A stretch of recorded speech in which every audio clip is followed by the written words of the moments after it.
जय जगन्नाथ। बर्तमान देखंतु आमर जो प्राकृतिक कृषि मातृशक्ति नेचुरल फार्मिंग रे बर्तमान आलू केमती प्राकृतिक उपाय करा जाउची बा प्राकृतिक कृषि रे करा जाउची। प्रथमे आलू बिल आग चाष हो गला, भल होइगिरी चाष हो गला। ये देखंतु आलू बिल चाष होइची, चाष हो गला परे तापरे गोटा आलू प्रत्येक 1.5 फुट फुटे दूर रे धाड़ी की धाड़ी दूरता रहा 1.5 फुट आउ गछु गछ दूरता रहा फुटे। बर्तमान आलू सब आग लगिया होगला। आलू लगिया होगला परे बर्तमान पानी छिंचा हलानी कि आलू घोड़िया हलानी। तापर कौन हला ना आमर कोड़ी साहाय्य आमर कोड़ी साहाय्य पुणी से माटीटा को घोड़िया होगला, माने आलूटा को घोड़िया होगला। एपटे हुड़ा दिया होगला एवं आलूटा मध्य घोड़िया होगला। देखंतु एका थरे के कौन हला ना आलू लगा हला, आलू माटी मध्य दिया होगला।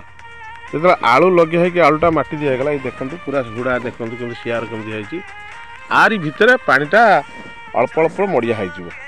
यापर मड़िया होईजिवो, अल्प अल्प माड़ी गला परे आच्छादन होईजिवो। पूरा गोटी आड़ू आ ऊपर पड़जिवो, कुटा पड़जिवो आ घोड़िया होईजिवो।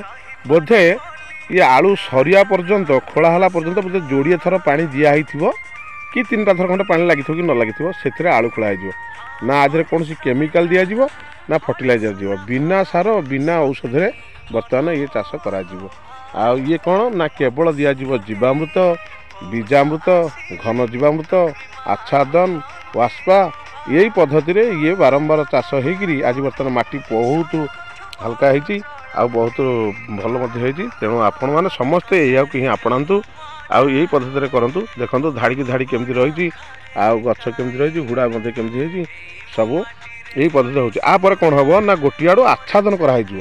पूरा कुटा घास, सुखिला घास, सुखिला गछपत्र गछर पत्र सब पड़िकी ये आच्छादन हो। ये फसलटर ना हला बर्तमान प्राकृतिक कृषि रे आउ आलू चाष।